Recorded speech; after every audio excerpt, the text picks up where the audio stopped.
Bond theory है वो कुछ बिंदुओं को स्पष्ट नहीं कर पाई और इसके लिए वह फेल हो गई बैलेंस बॉन्ड थ्योरी, क्योंकि बैलेंस बॉन्ड थ्योरी में यह कहा जाता था कि जो बॉन्ड निर्माण होगा, जो बंध का निर्माण होगा, वो केवल वही इलेक्ट्रॉन कर सकते हैं, बंध निर्माण में केवल वही इलेक्ट्रॉन भाग ले सकते हैं जो कि अयुग्मित हो। कैसे हो? अयुग्मित हो। अयुग्मित इलेक्ट्रॉन ही बंध निर्माण में भाग लेते थे। लेकिन हाँ, प्रयोगों के द्वारा ये पाया गया कि जैसे बेरिलियम हो गया, बोरॉन हो गया, कार्बन हो गया, तो बेरिलियम का प्रयोगों में देखा गया कि बेरिलियम में 2 बंध बनाता है, ठीक है। बोरॉन जो है वो 3 बंध बना सकता है और कार्बन जो है वो कितने बॉन्ड बना सकता है? 4 बॉन्ड। लेकिन अगर हम वैलेंस बॉन्ड थ्योरी की बात करें तो बेरिलियम में अगर हम देखें तो बेरिलियम का इलेक्ट्रॉनिक विन्यास होता है 2 और 2, मतलब पहली कक्षा में 2 इलेक्ट्रॉन और दूसरी कक्षा में कितने इलेक्ट्रॉन? 2 इलेक्ट्रॉन। तो अगर इस प्रकार का हम इलेक्ट्रॉनिक विन्यास बनाएं तो इसके 1s2 में भी 2 इलेक्ट्रॉन आ गए और 2s2 में भी 2 इलेक्ट्रॉन आ गए। तो क्या इसके पास कोई भी अयुग्मित इलेक्ट्रॉन बचा है? क्या इसके पास कोई भी अयुग्मित इलेक्ट्रॉन है? इसके पास अयुग्मित इलेक्ट्रॉन नहीं है। इसके पास अयुग्मित इलेक्ट्रॉन नहीं है तो ये बंध नहीं बनाना चाहिए वैलेंस बॉन्ड थ्योरी के अनुसार। संयोजकता बंध सिद्धांत के अनुसार बेरिलियम को बंध निर्माण में भाग लेना ही नहीं चाहिए, ठीक है। ऐसे ही अगर हम बोरान का देखें तो बोरान का होता है एटॉमिक नंबर होता है 5, तो इसमें पहले कक्ष में 2 इलेक्ट्रॉन, दूसरे कक्ष में 3 इलेक्ट्रॉन होने चाहिए। इसका मतलब यह है कि 1s2 में 2 इलेक्ट्रॉन जाएंगे, 2s2 में भी 2 इलेक्ट्रॉन जाएंगे और 2p में जाएंगे कितने इलेक्ट्रॉन बचे हैं? 1 इलेक्ट्रॉन। तो इसके अनुसार जो हमारा बोरान है वो कितने बंध बना सकता है? केवल 1 बंध। इसके अनुसार बोरान हमारा कितने बंध बना सकता है? केवल 1 बंध। लेकिन हमने प्रयोगों में पाया है कि BF3 भी बनता है। BF3 एक कंपाउंड होता है, तो BF3 कंपाउंड बनाता है, नेचर में उपलब्ध है। तो इसका मतलब है कि बोरान जो है वो 3 फ्लोरीन से सिंगल बॉन्ड शेयर किया है, किंतु इसके अनुसार कि केवल एक ही बंध बन सकता है। ऐसा ही अगर हम देखें कार्बन, तो कार्बन हम सभी जानते हैं कि कार्बन 4 बंध बना सकता है।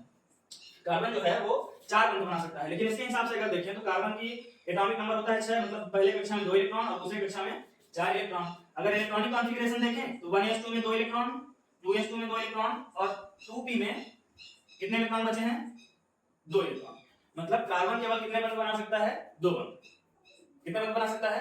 2 बंध। लेकिन हम सभी ये जानते हैं सबसे ज्यादा नामित, सबसे ज्यादा प्रचलित कंपाउंड है CH4। CH4 सभी लोग जानते हैं। CH4 जो है वो कार्बन के साथ हाइड्रोजन कितने बंध बनाया हुआ है? 4 बंध। कार्बन के साथ हाइड्रोजन कितने बंध बनाया हुआ है? 4 बंध। इस प्रकार से कार्बन के साथ हाइड्रोजन कितने बंध बना सकता है? 4 बंध। और कार्बन जो है वो 4 बंध बना भी सकता है, हम सभी जानते हैं। इसलिए ऐसे कुछ अपवाद हैं, ऐसे कुछ उदाहरण आए जो आगे, जिसकी वजह से बैलेंस बॉन्ड थ्योरी जो है हमारी वो फेल कर गई। तो जब बैलेंस बॉन्ड थ्योरी फेल कर गई तो इसके आगे इन सब का निराकरण करने के लिए एक सिद्धांत आया, उसका नाम था हाइब्रिडाइजेशन। क्या नाम था? हाइब्रिडाइजेशन। हाइब्रिडाइजेशन मतलब कि संकरण। क्या नाम था उसका? हाइब्रिडाइजेशन, यानी कि इसे कहते हैं संकरण। ठीक है, समझ आ रहा है? देखो हाइब्रिडाइजेशन में होता क्या है, जैसे हमने देखा CH4 में, तो CH4 में क्या था? कार्बन जो है वो हाइड्रोजन के साथ कितने बंध बना रहा है? 4 बंध। अगर देखा जाए तो कार्बन जो है उसकी आउटर मोस्ट शेल में 4 इलेक्ट्रॉन पाए जाते हैं, 2s2 और ये क्या है? ये 2s2 है और ये 2p है, 2p2 है, ठीक है। ये p ऑर्बिटल है और ये s ऑर्बिटल है। कौन सा? Outer most. कौन सा है ये? Outer most. आउटर मोस्ट मतलब सबसे बाहर, ठीक है। अब देखो 4 हाइड्रोजन जब हमको इसके साथ बॉन्ड बनाने हैं, 4 हाइड्रोजन के साथ, तो बॉन्ड तो कब बनेगा? जब सिंगल अनपेयर्ड इलेक्ट्रॉन जो है वही बंध निर्माण में भाग लेते हैं और हमारे पास अनपेयर्ड इलेक्ट्रॉन केवल कितने हैं? 2 हैं। तो लॉजिकली तो इसमें कितने बंध बनने चाहिए थे? केवल 2। लेकिन संकरण में एक सिद्धांत आया, एक अवधारणा आई एक्साइटेड स्टेट की।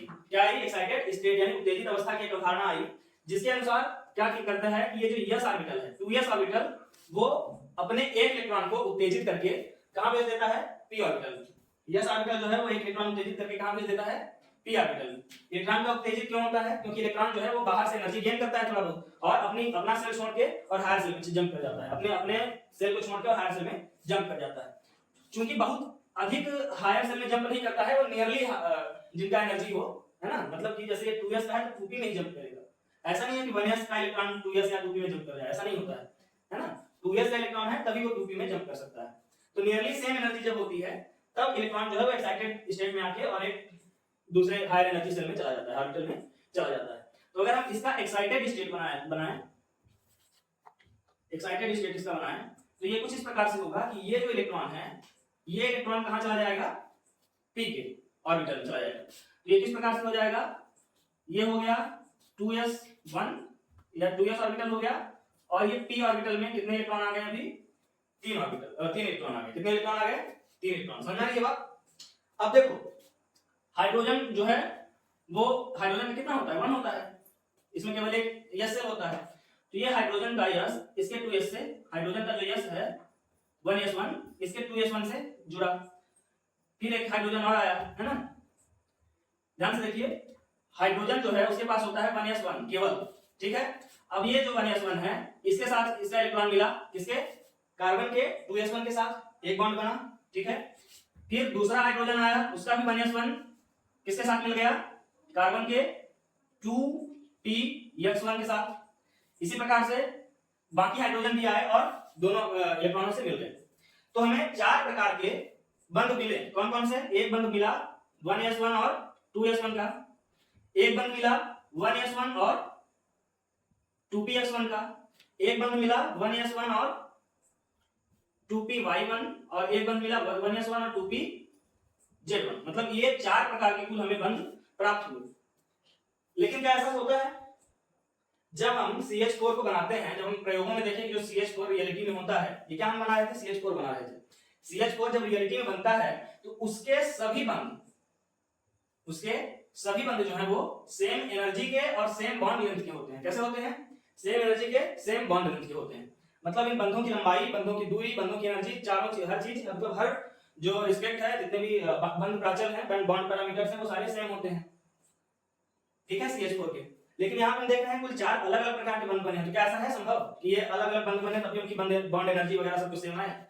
नहीं है। इसलिए हाइड्रोजन, इसलिए जो संकरण की अवधारणा है वो इस प्रकार है कि ऑर्बिटल्स तो मिलते हैं, जैसे 2s1 मिला, और ये हो गया px, ये हो गया py, ये हो गया pz। कौन सा है, सेकंड का ही। एक एक इलेक्ट्रॉन इसमें। कितने ऑर्बिटल टोटल मिल रहे हैं, 4 ऑर्बिटल। ये मिलते तो हैं, लेकिन ये मिलकर, ये चारों ऑर्बिटल आपस में मिलकर 4 नए ऑर्बिटल बनाते हैं। कैसे ऑर्बिटल बनाते हैं, 4 नए ऑर्बिटल बनाते हैं, जिनकी एनर्जी जो है वो बिल्कुल सेम होती है। जिनकी एनर्जी कैसी होती है, बिल्कुल सेम होती है। और इनका नाम कैसे रहता है, जैसे ये 2s1 था, ये 2px1 था, ये 2py1 था, ये 2pz1 था। तो कुल मिला के ये s का एक ऑर्बिटल है और p के टोटल कितने ऑर्बिटल हैं, 3। तो इन सभी का नाम भी क्या हो जाएगा, हर एक का नाम हो जाएगा sp3। ये एक s का ऑर्बिटल और 3 p के ऑर्बिटल, हर एक का नाम क्या हो जाएगा, sp3, ठीक है। तो हाइब्रिडाइजेशन क्या होता है, इसको हम परिभाषित करें। अब जब समान ऊर्जा मतलब जिनकी एनर्जी सेम है, जैसे p जितने हैं, p वालों की एनर्जी सेम होगी, ठीक है। तो जब समान ऊर्जा या लगभग समान ऊर्जा, जैसे s और p है, लेकिन दोनों ही कौन से कक्षा के हैं, दूसरी कक्षा के हैं। जब समान ऊर्जा या लगभग समान ऊर्जा के ऑर्बिटल जो है वो आपस में इंटरमिक्स होते हैं। क्या होते हैं, इंटरमिक्स होते हैं, ठीक है, आपस में मिलते हैं। तो उतनी ही संख्या के, जैसे ये 4 थे टोटल, तो उतनी ही संख्या के नए ऑर्बिटल बनते हैं जिनकी ऊर्जा की, जिनकी एनर्जी कैसी होती है, सेम होती है, बराबर होती है, अलग अलग एनर्जी के नहीं होते हैं, ठीक है। बंध जो है वो हर एक जो बंध है वो बराबर रहेंगे, हर पैरामीटर उसका बराबर रहेगा। बात समझ में आई, फिर से एक बार समझ लो। अगर समान ऊर्जा या लगभग समान ऊर्जा, ठीक है, समान ऊर्जा या लगभग समान ऊर्जा के ऑर्बिटल आपस में इंटरमिक्स होते हैं, उनके बीच जो मिलते हैं आपस में, है ना, तो उतनी ही संख्या में नए ऑर्बिटल्स बनते हैं जिनकी बॉन्ड एनर्जी क्या होती है, जिनकी एनर्जी लगभग नहीं, एग्जैक्ट समान होती है, ठीक है, जिनकी एनर्जी जो है वो समान होती है। और उनका नाम किस प्रकार से रखा जाता है, पेरेंट ऑर्बिटल रखा जाता है। पेरेंट ऑर्बिटल इसके क्या थे, s था और p था, एक s था, 3 p था, इसका नाम क्या पड़ गया, sp3 sp3 sp3 sp3, ठीक है। जैसे जो हमारा मीथेन था, CH4 था, वो बॉन्ड जब बना रहा था पहले, तो एक हाइड्रोजन का s मिला कार्बन के s से, फिर दूसरा हाइड्रोजन का s मिला था कार्बन के p से, तीसरा हाइड्रोजन का s मिला था कार्बन के p से, चौथे हाइड्रोजन का s मिला था कार्बन के p से।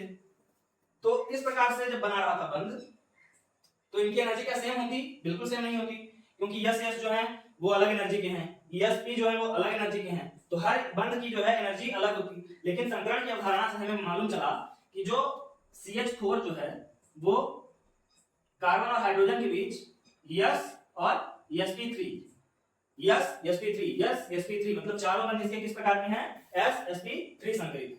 ठीक है, तो इस प्रकार से एक नई अवधारणा का जन्म हुआ जिसे संकरण नाम दिया गया। यह पूरी तरह से हाइपोथेटिकल है। कैसी है यह? पूरी तरह से हाइपोथेटिकल है। यह जो है केवल प्रयोगों से जो हमें प्राप्त हुआ है उसके आधार पर यह एक सोच है ना। वास्तविकता ये भी नहीं है, हालांकि ये भी आगे चल के फेल कर जाती है, कुछ कुछ चीजों में ये भी अपने को साबित नहीं कर पाती है। इसलिए एक नई अवधारणा आती है valence shell electron pair repulsion theory, basic या सिद्धांत दिखाता है। तो इस प्रकार जो है वो संकरण की उत्पत्ति होती है। ठीक है, चलिए अब संकरण के कुछ विशेषताएं हैं, संकरण की कुछ विशेषताएं हैं उसके बारे में जान लेते हैं। इससे पहले संकरण का हम परिभाषा लिखते हैं। समझ आ रहा है ना? संकरण की परिभाषा लिखते हैं कि सेम या नियरली सेम एनर्जी के ऑर्बिटल जब इंटरमिक्स होते हैं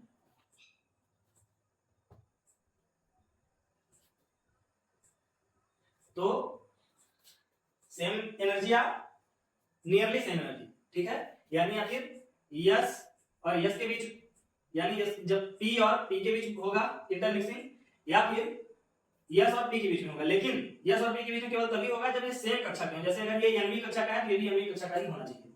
यस अगर दूसरी कक्षा का है तो पी भी किस कक्षा का होना चाहिए? दूसरी कक्षा का, क्योंकि पहली कक्षा और दूसरी कक्षा में एनर्जी जो है वो उनका गैप जो है, एनर्जी डिफरेंस जो है वो बहुत ज्यादा हो जाता है।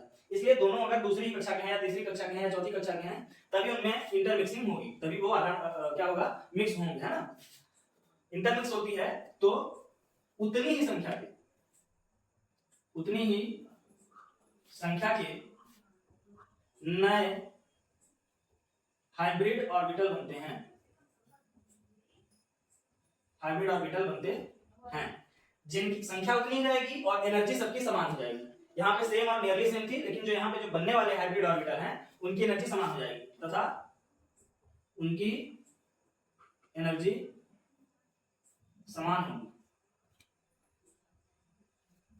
ठीक है, तो जब सेम या नियरली सेम कहने का मतलब है जब समान या लगभग समान, है ना। इसको अगर हिंदी से पूरा लिख दिया जाए तो समान या लगभग समान ऊर्जा, है ना,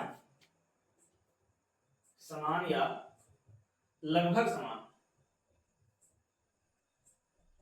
ऊर्जा के ऑर्बिटल जब इंटरमिक्स होते हैं तो उतनी ही संख्या में नए ऑर्बिटल बनते हैं जिनकी एनर्जी कैसी रहती है, एकदम से समान रहती है। ठीक है, बन जाएगा। अब हाइब्रिडाइजेशन की कुछ विशेषताएं हैं, उन विशेषताओं को नोट डाउन करते हैं। कुछ इसके कैरेक्टरिस्टिक्स हैं, जैसे कि पहला कैरेक्टरिस्टिक है इसका कि जैसा कि परिभाषा में बोला गया था कि जितने ऑर्बिटल मिक्स होंगे उतने ही नए ऑर्बिटल बनेंगे। देखो, जितने ऑर्बिटल मिक्स होंगे उतने ही नए ऑर्बिटल बनेंगे, है ना। नंबर ऑफ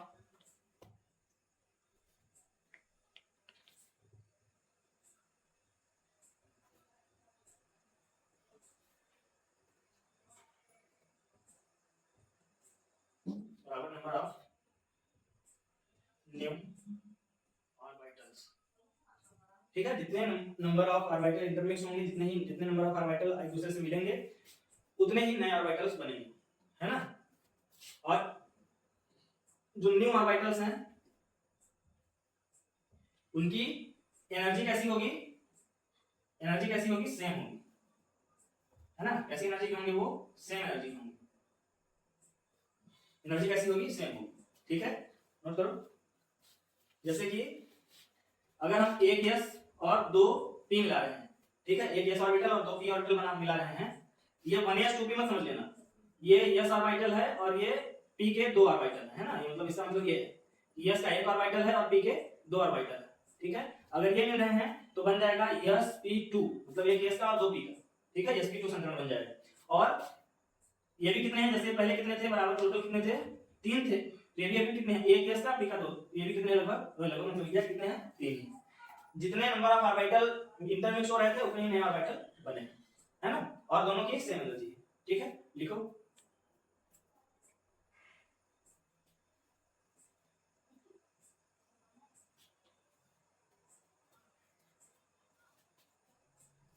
ठीक है। तीसरा पॉइंट हो गया हमारा कि कैसा भी हो, जैसे कि VSEPR में क्या था, केवल लोन पेयर जो है वो भाग लेता था बंध निर्माण में, लेकिन हाइब्रिडाइजेशन में क्या है कि कैसा भी हो, है ना, फुल फीड हो, हाफ फीड हो, या कैसा हो, एम्प्टी हो, खाली हो, ये तीनों ही पार्टिसिपेट करेंगे इसमें, हाइब्रिडाइज होंगे। ये तीनों ही प्रकार के जो हैं ऑर्बिटल वो क्या होंगे, हाइब्रिडाइज होंगे। जैसे फुल फीड कैसा हो, इस प्रकार से हो, तो ये हम सोच रहे होंगे कि कैसे ये होगा। तो जब हम कोऑर्डिनेट मान बनाते हैं, यानी कि जब हम कोऑर्डिनेट मान बनाते हैं, ये कैसे होगा, ये होगा कोऑर्डिनेट मान में।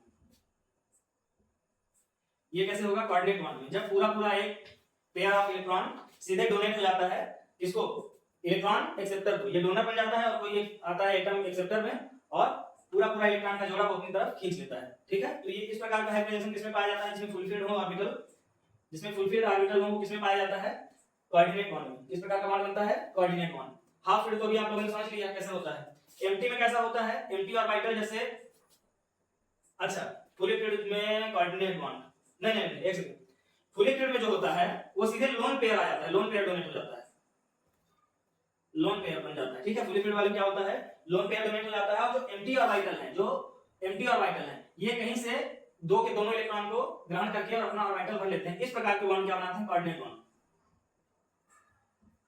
ठीक है। एम्प्टी ऑर्बिटल कैसे बॉन्ड बनाते हैं, कोऑर्डिनेट बॉन्ड। फुल फीड जो होते हैं वो लोन पेयर बनाते हैं। और हाफ फीड जो है, हाफ फीड जो है वो तो नॉर्मल संकेत होकर बना लेते हैं।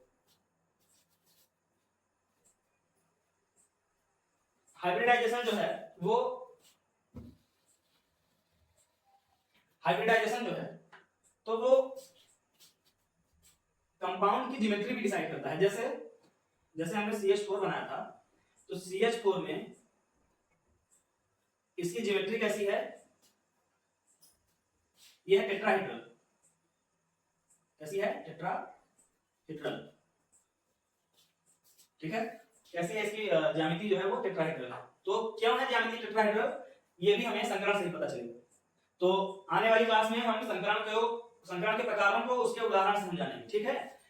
जो हमारा हाइब्रिडाइजेशन है वो बंध के बीच में कोण कितना होगा और बंध जो है वो कितने एंगल पे रहेंगे, है ना, और उनकी ज्योमेट्री क्या होगी, उनका शेप क्या होगा, ये सभी चीज जो है वो संकलन डिसाइड करता है, ठीक है ना। तीसरा पॉइंट ये भी लिख लो, चौथा पॉइंट कि जो ज्योमेट्री है वो भी हाइब्रिडाइजेशन से ही आती है, जो ज्यामिति है वो भी हाइब्रिडाइजेशन से ही आती है। हाइब्रिड ऑर्बिटल का शेप, जैसे मान लीजिए हाइब्रिड ऑर्बिटल का शेप जो है वो कुछ इस प्रकार से दिखाया जाता है। पहले एक छोटा लोब होता है और उसी के पीछे एक बड़ा लोब जुड़ा होता है। अगर इस प्रकार से कहीं पे लोब बना हुआ है तो वो यह माना जाता है कि वह हाइब्रिडाइज ऑर्बिटल है। कैसा ऑर्बिटल है वो, हाइब्रिडाइज ऑर्बिटल। अगर इस प्रकार का शेप, इस प्रकार का लोब कहीं पे बना हुआ मिलता है तो वह हाइब्रिडाइज ऑर्बिटल माना जाता है। जैसे ये पहले कैसा हुआ करता था, ऐसा, ठीक, और जब हाइब्रिडाइज हो गए तो इसमें थोड़ा थोड़ा छोटा लोब भी जुड़ गया इस प्रकार से। तो अगर नॉर्मल ऐसे बना हुआ है तो ये हाइब्रिडाइज नहीं है। अगर इसी में छोटा लोब भी आके जुड़ गया है तो इसको हम मानते हैं कि हाइब्रिडाइजेशन में पार्टिसिपेट कर चुका है, हाइब्रिडाइज ऑर्बिटल है, ठीक है।